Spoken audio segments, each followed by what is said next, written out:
names matter to me because coming up, that was my experience. So therefore, I'll learn my students' names the best that I can. And so Had to get some advice, some new teachers, something tangible they can walk away with listening to this podcast. Or what was something you would have loved to have heard the first year of teaching? I wish someone taught me to have a plan, but be flexible. That sounds good to me. So then 8 years into this, do you feel you have a good footing now? Do you feel pretty confident in what you're doing? Drake, welcome to the Classroom Management Guide podcast. How are you doing today, sir? I am doing great. How about yourself? I'm doing fantastic. You know, summer vacation. Tomorrow's gonna start my very first day of official summer vacation, where I'm not even gonna be in the classroom at all. So I'm good. And you're on break already, right? I am. It's great. Going great so far. Yes, I am. Well, for anybody out there listening, as well as for me, give me some background information. Drake, what do you teach, where you teach at, and anything else you want to fill in? Okay, I teach 7th grade math at Laverne Middle School, which is in Laverne, Tennessee, which is a suburb of Nashville, Tennessee, and just finished my 8th year there.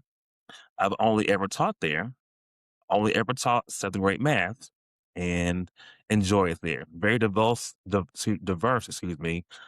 school population as well as the faculty and staff, and just love it there. And like I said, finished my 8th year, 7th grade math, and really enjoy it there. Now, I'm gonna have to ask you more about Tennessee because my wife and I always talk about retiring in Tennessee, but we'll get that for the end. So Okay. you can give me some pointers there. Okay. But so 7th grade math. How long you been? This is finished. What year did you just Year finish? 8. I just finished year 8. Year 8. Year 8. I just finished. So year you've been in this game for a while then, and year 8, same subject the entire time, same school the entire time. School the whole time. Yes, and this is actually my second career. I started off in finance for a division of Warner Brothers Music.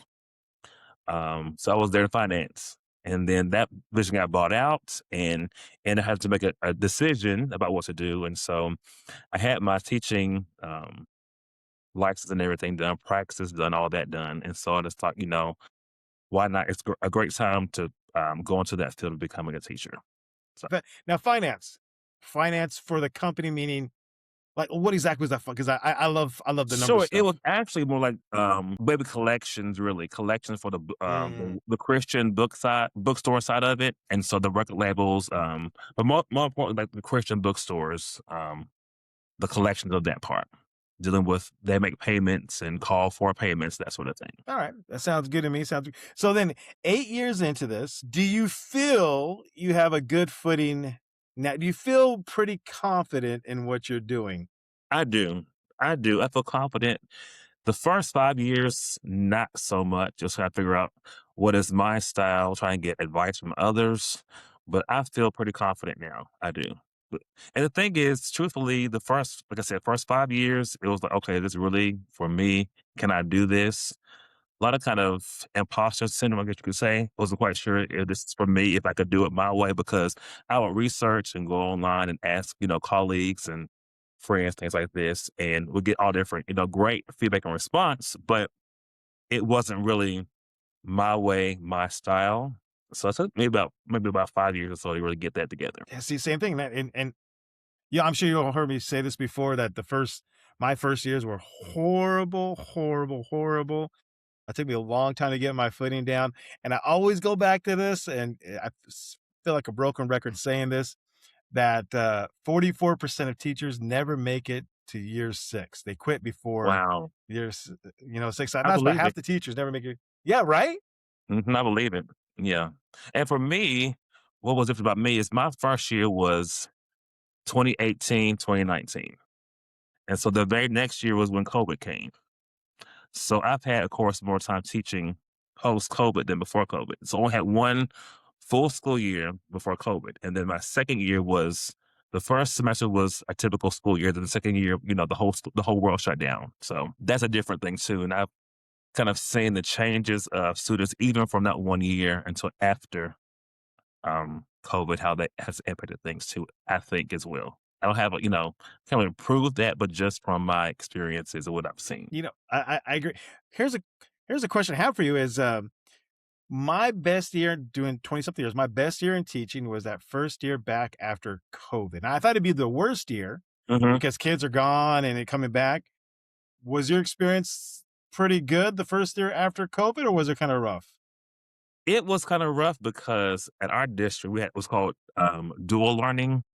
So we had some students in the classroom and the others who were, like, Zooming in.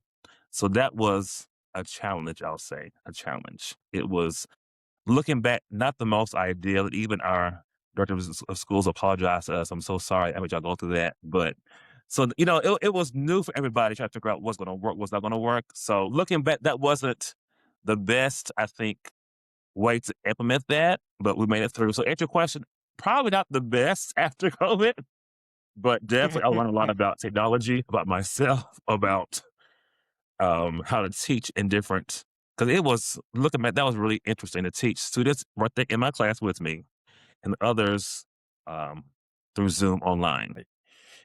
For me, it was actually, COVID is actually quite the way our district worked. There were some teachers that came to school and did, I guess, the online thing with from school, or Hmm. some students came in. But for me, that we basically, me and another teacher, we partnered up. Both teach eighth grade history, and combined our classes. And so Mm, we would do 2 days of direct instruction, I guess you would call it, where kids come in on the Zoom call, whatever else. Um, Synchronous, yeah, and then 2 days asynchronous. Or maybe I got right. that reversed, and where they do something. So here I was during COVID, working from my house, and really only working 2 days a week. I feel kind of guilty about it, because it seemed like, I felt like I was ready in retirement. I understand. Yeah, Um, yeah. Oh, yeah. so it was actually a different experience for me, but it was still weird. Pre-COVID, post-COVID. It's a different world, right? Yeah. So doing it that way, how did that work with you and your co-teacher as far as the asynchronous and synchronous? Have, I guess it helped too because you had a colleague there doing it with you. Was that helpful to you as well? So different, because otherwise you're just Yeah. talking to the camera by yourself, right? Right. And And that was know, you so know, right? And all the cameras are off, and so you're basically just talking to anybody listening. But we were able right. to feed off each other. He kind of did the lecturing a little bit, and I would like read the chats, and I make some comments here and there. There was some stupid That dad was jokes in once in a while. It was I bet great. that was great. Yeah, that made it better because yeah. Cause see, the issue I had was I had small classes. Maybe I'm trying to think back. Maybe my biggest class was maybe about maybe 12 or so in the class with me, and then I had some, like I said, online, and so it was kind of impossible to always see if the kids online were actually paying attention. So it's like, okay, I have to deal with the ones right here in front of me, and hopefully the ones they are paying, engaged as well. So that was a challenge as well, but we got through it, so it was good. Uh, all right, so here we go. So year 7, 8 years, starting year Starting year 8, 9 this fall. starting 9. Okay, starting year 9 this fall. All was it Even though it's all seventh grade math, is it different math you're teaching depending upon the class you have, or It is it is. all the exact same math? It's all the same as far as it's not like an advanced class. I don't teach advanced classes. I don't. A colleague does, but I don't. So it's all the same. Have 3 classes, 3 blocks, and each one is the same as far as the instruction. Of course, different students, of course, but the same content. And so only one prep then, basically, right? Because that makes all Correct. the difference, how many Correct. preps you Oh have. yes. Yes. One prep. Right. That makes a big difference. Oh yes. Yes. All right. So I'm gonna pick your brain to give us some advice to new teachers. But before we do that, this looking Okay. at this past year for you, and I always Hmm. do this at the end of the year. I reflect upon how the year went, good, bad, ugly, and so forth. So for you, here's the thing I think is important. Even though I'm doing 20 something years, is I always get something out of each year, something I take Hmm. away different. For you, this past year, if you could think of something that maybe something different you tried that worked tremendously well, and something that maybe didn't work so well. Let's start with the good things first of all. The good What is thing is, something this year that worked well? sure, our school started Kagan strategies. Are you familiar with them? Kagan strategies. It's a No. method of teaching to where it's more, the students do more discussion and less of lecture-based teaching. And so that's a good I think that our school as a whole brought in a specialist from Kagan and did a training over that and implemented that in my classroom. Saw a lot of positive results in regards to classroom discussion, students were more engaged because the whole purpose of it, if I were kind of to sum it all up, is pretty much less teacher talk, students, I guess I could say sit and get, less sit and get, and more of do some instruction. Students discuss more about what they learn in different, maybe by a partner or by a group, the different strategies that they use within the hacking strategies that works. And that was good. That was really good. As far as basically the whole point was to get more student involvement, student engagement, student, more math discourse, more math discussion. And that was good. So I'm gonna push back a little bit because I'm old school. I'm old school. Hmm. Like kids need to talk about math. They just need to do math problems. That's how I like. I teach Right, history, but right. that's how I see And that's the how world. I was taught too. Kind of like the teacher goes over step one, step two, step three.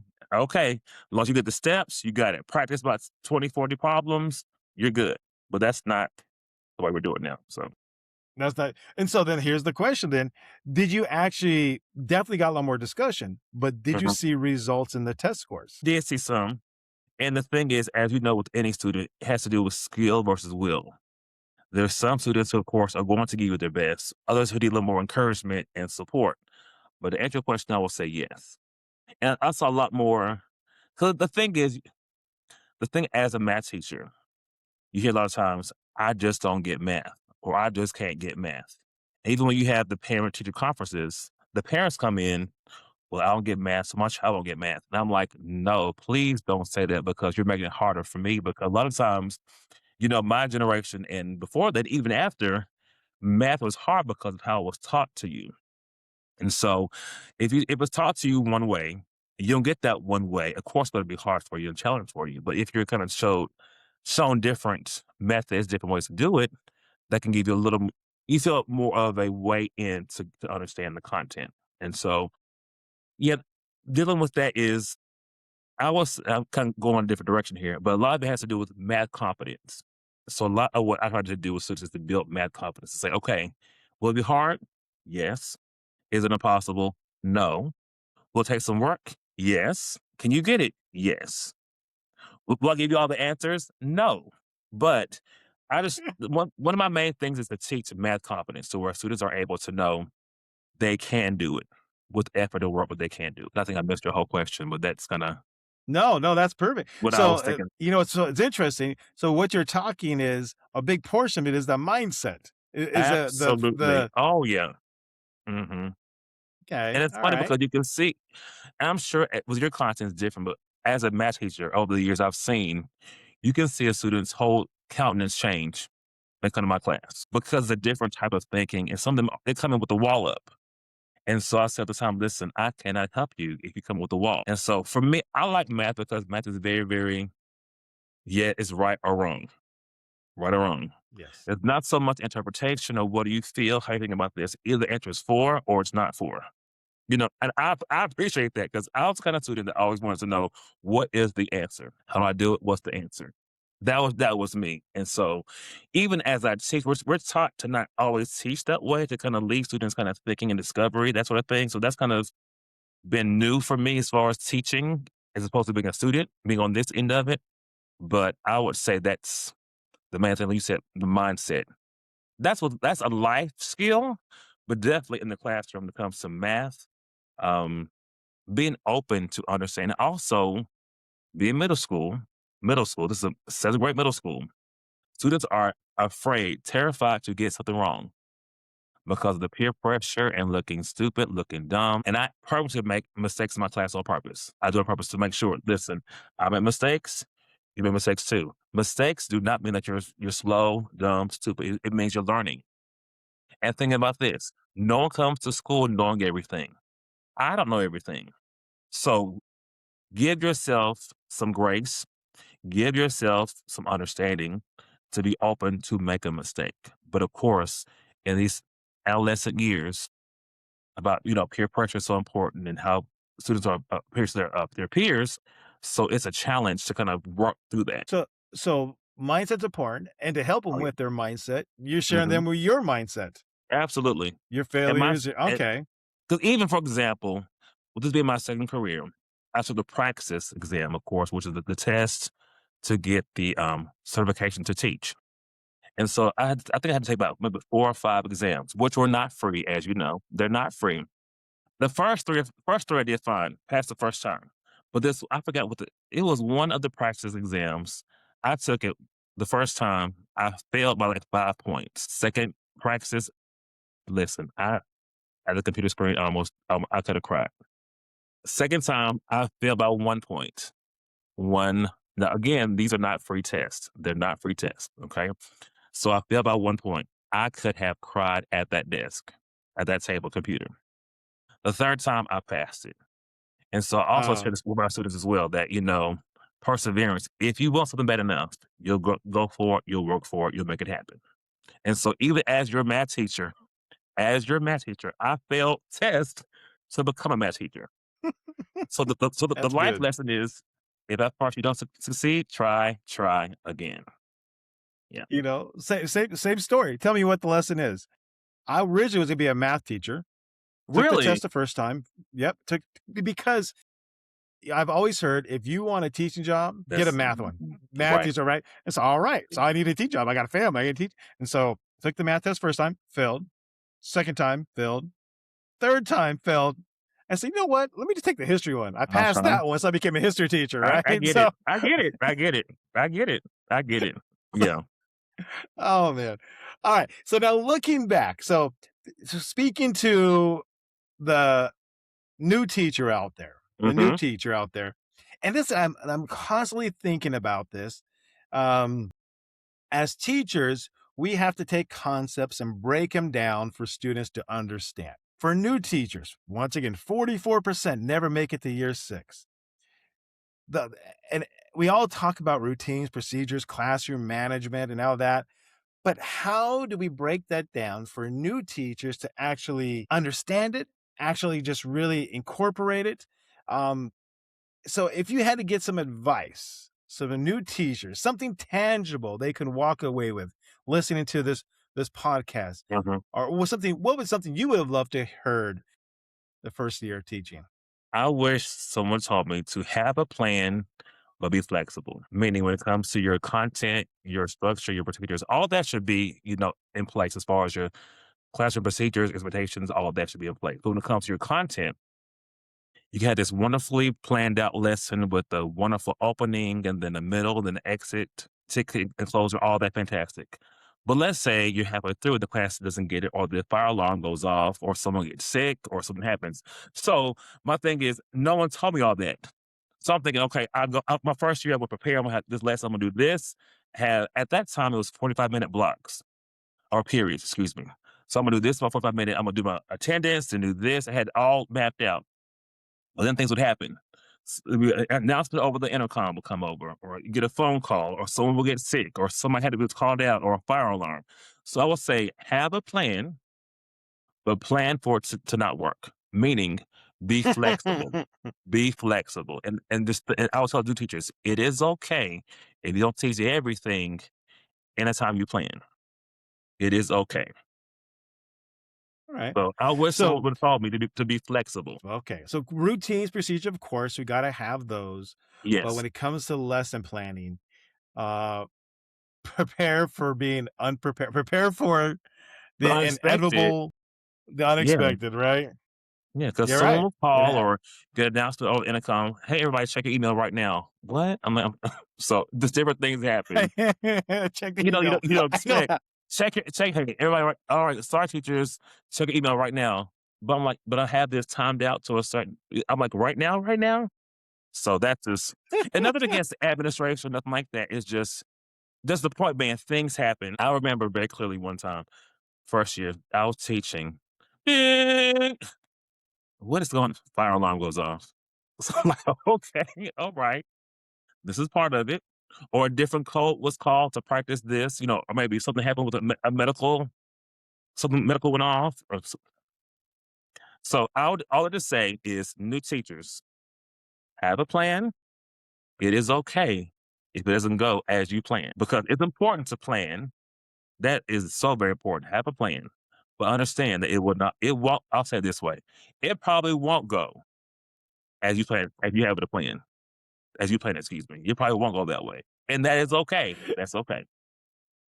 Now, so this comes with time though, because what happened here recently? Something happened recently in my school. I think like the internet went out for the day, Yes, and right. Things like that. right. Mm-hmm. As a new teacher, I would have been so scared, so nervous. Like, oh my, I didn't plan for this. What do I do? Mm-hmm. But, with all the years I put into this, you have things you can lean back on. So I Mm-hmm. remember the internet to go out. I'm like, all right, no big deal. I pulled out some worksheets I had, gave the kids the book, and they worked out of the book. I was easy to pivot just because you've been through this so many Right. times. Do you have Right. some go-to things, or do you have certain things in your cookie jar that you can always pull out again in emergencies? I do. Like you said, worksheets are good or different. Even the textbook, because I use PowerPoint mostly, PowerPoint, Canva, mostly PowerPoint to teach. Um, and like you said, because I've done it for a while, I can kind of pivot. I'll use the word pivot off of what I normally plan to get things done. So definitely worksheets or activities, even the textbook are some go-to things as well. Because I've had things like that happen as well. Yeah. Yeah. Well, the worst thing happened is I think there was like I forgot what was going. I think there was some nearby activity at my school, Mm-hmm. police activity. Mm-hmm. And so they, did the lockdown thing, but we were locked down to it like I think like 7 o'clock or something of Yeah. that sort in the evening. Yeah, right. And I mean, and everybody's scrambling. And I'm just glad I wasn't administration because they're like super scrambling trying to Right. figure it out. But it was awful because you had to go to the restroom, but how do kids go to the restroom? Some kids are getting hungry, some kids are Right. crying. You're trying to figure this out, and there's only so much lessons you can do, and so you're trying to figure all these. Right. I mean, it just all this.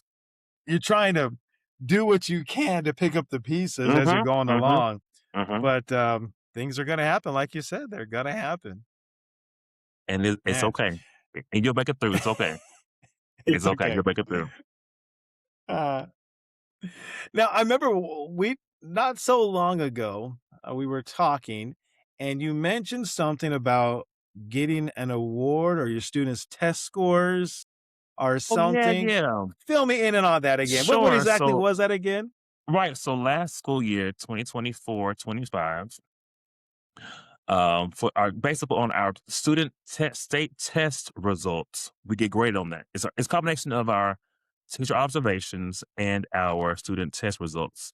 Levels 1 through 5, 1 being the lowest and 3 being meaning that your students met the expected amount of growth over the course of a school year. 4 is more than that, and then I think level 5 is the highest, and that's what you want to do. So I got level 5 this past school year, so I was very happy to achieve that. As far as my students grew, so very happy about that. And they grew a lot, though. A 5 is a Right. lot, Right. A right? 5 is right. Right. Because don't quote me on this because I should know this better. But 3 is I know 3 means that your students achieved a year's worth of academic growth. 4 is Yes. 1 year, and then I think 5 is 2 years. So yes. Looking back, what would you account that growth to besides just being awesome? Well, I will say the activities that I did were more rigorous than years past. Data That was very important. Data checks with my students, having it more on them because another thing I want to tell teachers, new teachers as well, use the data that you have when it comes to test results. Show your students where they start as they progress during different exams and tests. Show them how they've done, how they met their goals. Talk with them about that because that's very helpful. Because my first years, I remember, I thought it was all on me. I had to get my kid to the certain level. I had to do it. But what I've learned over time is that if I really put it back on the kid, students saying, "Hey, this is where you start. This is where we're going. All your tests is your effort in alignment with where we're going." And you'll see some students, "Oh no, well I can do better on this," and then put forth more effort, ask more questions, do more assignments, things like that. So that's helpful to put more of the load back on the students to have them partake in their learning as well. Because it's not just the teacher doing all the teaching. We teach and they Mhm. learn. They have a role in this as well. Now, I assume that takes a lot more time, a lot more Yes. intentionality. It but it's does, worth be it, huh? intentional. Oh, absolutely, it's definitely worth it. And it pays off in the end because the students actually feel a sense of accomplishment that they have actually learned something too. Because I've seen some students think learning happens just within the four walls of the classroom. When it comes to homework or things outside of that, they're not really motivated to do that. But if you have it in your classroom, use all the time wisely, as of course we do, but have it to where the students feel invested in their education. So it's just not the teacher telling me this, I just do what they say. No, I learned this for a reason, and here's what we use to prove our progress. How are we doing? Are we achieving our goal?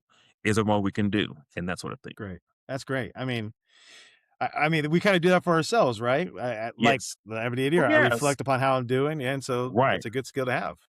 Right. And that is used for us too. So Yeah. So now before teaching, like I said, before teaching, you worked, in finance. right. Is there 'cause I assume they're 180 as far as jobs go, but were there things you learned in that previous career that help you in this career? That's a tough question, right? Time it is. I will say time management Oh, is okay. important. Organization is important. Being detailed. I didn't realize how much having detail applies to education. Detail in the sense of when you give students assignments, the instructions, the directions. My first year, I was not good at that. I was not good at that. But I learned that over time that if you want students to follow a certain thing, you have to be very detailed in what you're doing. Mm, yes. So I'll say attention to the detail is important when it comes to working in finance and work and being a teacher as well. They're equally important. Yeah. No, you're right.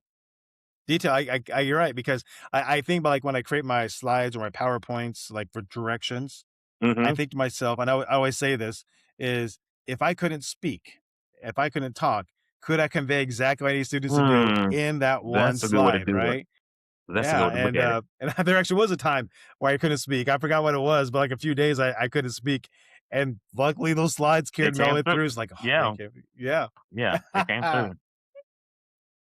That's great. Uh, so then here we go. So previous career, you learned a Hmm. lot of things from it. Now we're doing this career right here. Have you had a chance, and this comes out of a question because this is a reflection I have had these past couple of years. I realize my superpower, right? My strength, my inclination, my something that I think I'm gifted to do that others aren't, and that is create systems. That's just how my Nice. mind works. It's Uh what huh. I love doing. Um, I've mentioned the story before, but my wife and I and the kids were at Disneyland and we're waiting in line, and I started daydreaming. I thought, man, the best job in the whole world would be the person that creates those queue lines. You know what I'm talking about? Not Yes. not the decorations. I don't care about that and all the cool just creating those The lines, a queue system. line. How do you I'm like, Uh huh. "Oh, I love that. I would love that." And so that's just how my brain works. And so I'm learning to lean more into that. Do you have anything you can point to say, "You know what? I didn't realize this is a gift I have," I would or something you're say strong at? I would say my connection with my students, building those relationships with my students. And there's a Maya Angelou quote that I really, really gravitate to and love. And it's I've learned over the years, people will forget what you said, they'll forget what you done, but they'll never forget how you made them feel. And Yes. so that's a very important quote for me. And so now is it won't be like this rainbows and doing backflips and somersaults. That's not how school is, no. But ultimately I want my students to know that I care about them and that I do want the best for them. And even sometimes I ask them, say, hey, do you know why I'm on you so hard? No. I says, because you can do better than what you're doing right now. And so I would say my superpower would be connection with my students, I would say. And it's even the best. I remember my first group of students who graduated from high school. I went to graduation. And to see them graduate and make this such a major life accomplishment was so amazing to see that. And see them from seventh grade and then 12th grade, one across that stage was very, very powerful. Very powerful. So also that's my How do you do that? How do you do it? Because that is I'm gonna flip around, that is my weakness as a teacher. It's Uh-huh. not that I don't build relationships, not that, I can't connect with students, but in general, that is actually my weakness is real my wife and I will go to parties or go out somewhere or hang and she is the type of person people are drawn to her because Mhm, she just is mhm, able to connect with people. I'm just the 180 of that, you know? I really mhm. have to go out of my comfort zone to do that. So how do you do that? How would you advise or teach me how to create those relationships? It goes back to my why. Why I became a teacher is because I remember the 3rd grade, I went to a brand new school, and I didn't know anybody, didn't really have any friends, was made fun of, things like that, and I had a 3rd grade teacher, name was Taylor, I won't forget her. She made me feel important, she made me feel like I mattered, she made me feel like, I could contribute, and so ultimately, my why of teaching is to make students feel that way. So that's why I want students to feel they have an advocate for them. Not their best friend, not their bruh, not their buddy, but an advocate for them. And so that's why I make it a point to connect with my students. Because once and students, as you know, they can sense if you're genuine or not. They can sense if it's an act, they can sense if you're faking. So also for new teachers, make it a point to connect with your students and a point to where maybe what's their favorite color? They have siblings at home. What's their birth order? What's their name? Their whole name. Because I'm this is one my thing too, is get a school year, I look at roll every day. Say roll. It shows the kids their whole full name. And so before long, I'll learn all my kids' names, like their whole name. Because coming up, my name is Jamon Drake, right? So whenever a sub will come, my name will be butchered. I would call it Jahaman, Jahaman, Jamin, Jamin, Jerome, everything. So names matter to me because coming up, that was my experience.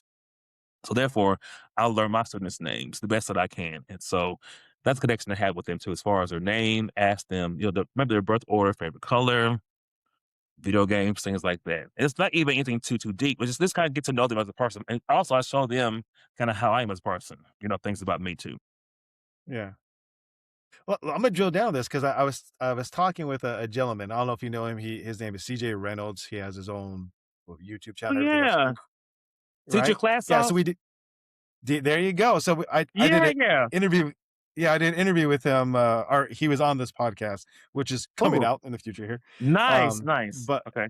but I asked him because that's his strength, and he flipped it around on me. I go, what do you do? And he goes, what do you do? I'm like, oh snap. I don't know. I mean, what do I Yeah. do? And I realize I'm not like you or him, where you guys are very intentional about it. And so we develop it over time, just interacting, over time. I get to know my students here and there and share little stories. But then he pointed out, he goes, that's great, but he goes, I want to get there sooner. I don't want to wait 6 Mm, months to finally know my students. I want mhm. to know them now. Right, And so he actually has a assignment he does with students. It's called the Life Odyssey. He does with his students, and basically asking those questions, to get to know your students. Do you have anything that intentional where you actually do an assignment with them or to get to know them, or you're just in the trenches every day? more in the flow in the trenches every day.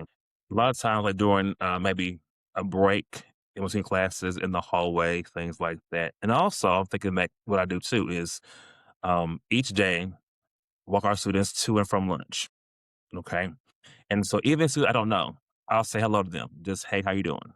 And the funny thing is, over time, I remember I remember this past school year, I was talking to a colleague or something happened, and kids said, "Mr. Drake." And they waited at me. I'm like, "Oh," because I did not know how much that meant to some of the kids, because the reason why I do is because my thought is you never know if someone has been said hello to that day. You just never know. They're home life. You just don't know and can't assume.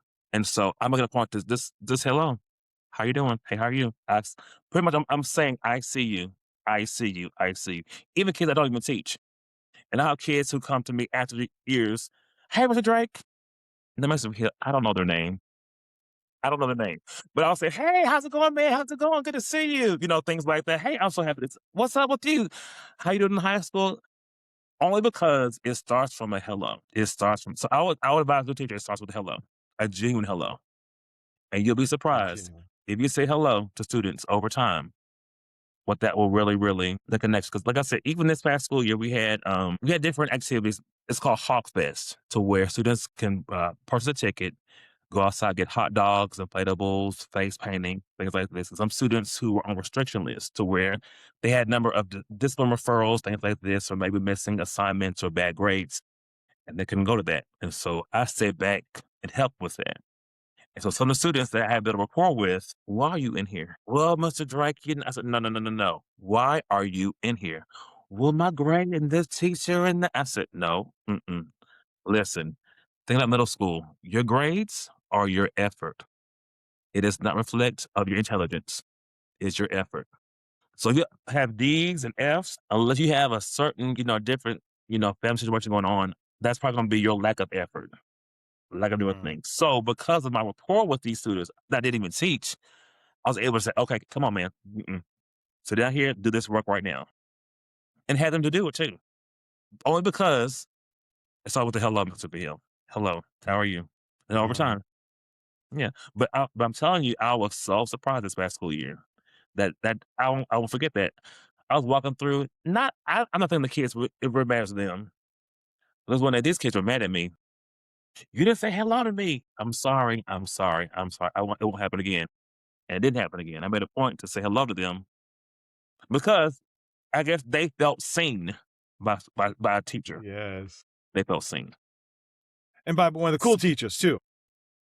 I don't know about that part, but I felt seen. And so I was telling the teachers, if you're unsure what to do, start with hello. Start with the hello. Be a sincere, genuine hello will do a lot more than you realize. Mm.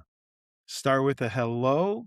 Hmm. Make sure you're prepared for the unexpected. Right. Right. Um, you know, all right, some I'll good say something takeaways so funny. far. This is kind of random. So, to my so unexpected. So we had state testing this past in April it was, okay, and so gave a test, a lot of bathroom breaks. So that maybe one boy, one girl go at a time. Okay, one of my male students comes back. Hey, Mr. Drake. I said yes. Can I go back? He said, can I go back? I didn't flush. What, Mr. V? I just froze. I said what? Can I go back? I didn't flush. What are you?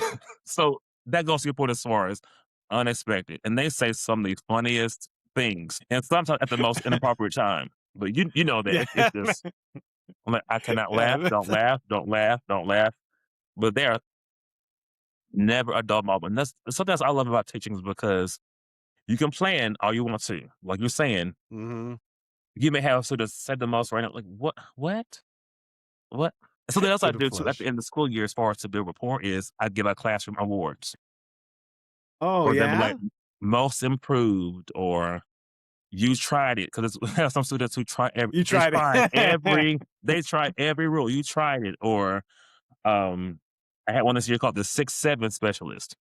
So I mean, no matter No. the whole school year 6-7, 6-7. I said, okay, Yeah. it's a little old now. I mean, they wouldn't let it go 6-7, 6-7. And one student gave it was, looking for snacks.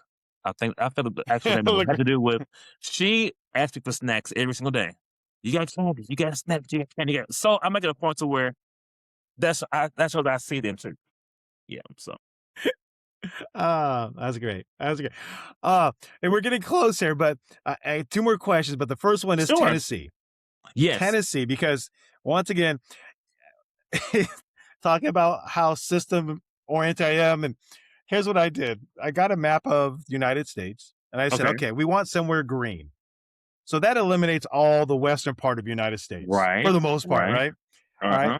And then we want, okay, so from there, I want to make sure we're not in hurricane. All right, that eliminates this. Okay. Tornadoes, okay. And so I got this little strip of land kind of right there, Tennessee, North Carolina area. Got you, got you. Is it as beautiful as is in my It's mind? beautiful here, it Or is is beautiful here. No, it is beautiful here. A lot of greenery. Because even yesterday, I went to my cousin's wedding. Mhm. It was beautiful outside, greenery, it was kinda, like, very picturesque. So, it is. There are parts 'cause see, around the Nashville area where I am, very booming. Um, I'm born and raised here, and so when I grew up, a lot more farmland and more small town, a lot more urbanized. Like In and Out has moved here to this area now, and Ooh, yeah, In and Out's moved here. And we have Whataburger here now, so and we're a lot of restaurants are here too. So to answer your question, it's very great. And we do have tornadoes just so you know, we have tornadoes every now and then, but, um, every now and then, but ultimately, we had one the last one thing we had that was back in, oh my gosh, maybe 2008, something like that. It's been a while, it's been a while. alright. If I I go guess more east towards Smoky Mountain, would I the escaping Eastern them? Tennessee, yeah, yeah, I have a colleague who's from East Tennessee, mhm, and we have West Tennessee, Middle Tennessee, where I am, and then East Tennessee. Kinda broken into 3 sections there. Yeah, but you should come, Mr. Hill, you should come, I think you'll like it, you'll like it. Well, we'll see, we see, but we're flying back from f last summer. We did a Orlando Disney World trip, and so Nice. we had to make a stop in Tennessee, Okay. and we stopped in Nashville, but my wife, uh, suddenly she doesn't like flying to begin with, right? I can understand that. And she's there we're in Tennessee, she goes, "That's it, you know what? I just went off the plane. I'm gonna drive from Nashville to California. I don't want to be on this Oh, plane anymore." And she she was was doing that close to spending the rest of her life in Tennessee because she yes, did not but want to I get was back on that plane again. that's yeah, that's serious, but yeah. It was tornadoes, I think of California. I've been there a few times, maybe twice or so. I think of earthquakes. Now, I'm sure they didn't have that all the time, right? But I just think California earthquakes, if that happens, what do you do? Kinda same when it comes to tornadoes here in Tennessee. It's not an every day, every season type of thing. But the thing here about Yeah. Tennessee, we have the 4 seasons, though. We do have summer, winter, Yes. spring, and Yes. fall. We do have all 4 seasons here. So if you Yes. like real cold, just wait a little bit, or a common saying here in Tennessee is when it comes to the weather, wait 20 minutes, it'll change. And that's very true. For the weather, you could be sitting there, beautiful day, and then it can start raining, or it can get real cold. I don't Or yeah, just wait 20 minutes. Just wait 20 minutes. You know the weather here in Tennessee, just wait 20 minutes. That's a It'll common thing we change. say Oh, here. that's good. So then here is what we're gonna finish with, Mr. Drake. 9 years in, right? 9 years Yes. in, Mhm. where does it go from here? What are you looking for any changes to develop? Are you looking to go into administration? Just double down on what you're doing, perfecting it? Uh, where are you picturing things going in the That is next a 5, 10 great years? I thought about that. Um, I definitely want to evolve beyond the classroom. Maybe like instructional coach and maybe administration. I'm not quite sure exactly when, but maybe the next 4 or 5 years, definitely pursue maybe instructional coach, administration, things like that. Because here's the thing. Some to be transparent, I thought, well, I can't do this anymore. These kids are doing too much. It's on my nerves. But then I'm thinking, if I were to leave the classroom, it'll be so different. Because even when it comes to administration, my view of what they do, of course, I know it's more than just this. It's observations, of course, dealing with parents and dealing with the faculty and staff. And I always say when it comes to the adults in the building, the kids have an excuse. What's yours? You know, when it comes to when the adults do things that are like, what? So the kids have the excuse, what's yours? And so to answer your question, instructional coach, possibly administration, but I'm definitely open to different things. I definitely like maybe a different grade, maybe. Mm. But like I said, I've taught seventh grade the whole time. Yeah.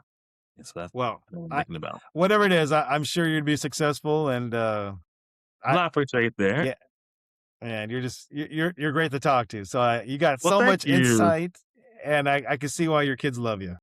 Well, Mr. I appreciate that. Thank you for that. I really appreciate that. Well, any parting words, sir? Any final words of wisdom before we call this a done or wrap? I will say when it comes to education, there's so much talk about teachers wanting to quit and being overwhelmed, things like this. Teaching is definitely a calling. It's a calling. And so have to check your why. Why are you in the profession? Is it for the money? Maybe not. Is it for helping the next generation, helping those, helping your community? Check what is your why. If your why is substantial enough, you'll stay with it. You'll stick with it. You'll find ways to make it work for you. So for anybody, because I had a friend whose daughter considering going becoming a teacher. And I said, okay, before you do this, make sure it's something you want to do. I advise you to substitute somewhere, shadow somebody, because we're gonna check. Because I remember going to get my teaching, going to school to become a teacher. They don't teach you. This is something else I would say must be here too when it comes to teaching that no one ever talks about ever. The biggest thing I learned is teaching has to do with managing personalities. You have to learn how to manage personalities. If you cannot do that, you will not be successful in any capacity. Mm, You just won't. yeah, The thing too you're is right. at my church, I was a choir director at my church for many years. And that's something else, when it comes to because choir directing and teaching have a lot of parallels too, because when it comes to choir directing, you learn the songs, how to teach the parts, music, all of that. When it comes to teaching, learn the content, learn the standards, the pedagogy, classroom management, procedures, all that. That's great in both categories. But if you cannot connect with the people, if you cannot communicate with the people, it's all in vain. So I would say being able to manage personalities. And there's really no handbook on that. The advice I would give when it comes to that is it goes back to your connection with your students, with your people, and seeing what works for some. Because after I think back, Mr. Hill, a few years, even this past year, had a student that I was really kind of on him in the sense of I was on him. And he broke down on me. "Well, what's going on?" And kind of find out that just did not he just did not respond well to that. So I had to change my approach with him. So knowing that it's not a one size fits all when it comes to the same gender, the same when it comes to even when you group your students as far as their performance, when it comes to on tests or quizzes or assessments, the different approaches for that. So we have IEPs, 504s. Everybody is different, different needs. And it has a certain level of discernment, a certain level of being aware of your students. I will say that. That's something that I think, as I'm talking to you, I'm thinking about, okay, what is it that I would want someone to tell me as a new teacher? It comes to those personalities. Personalities. Yeah. Good. That's good. That's good. That's a great way to end this, sir. Well, Mr. Drake Jamon, thank you for being Thank on the you. Classroom You're Manager Guy welcome. podcast. Thank you I for look forward to inviting me and talking to you having me. more, sir. Thank you so much.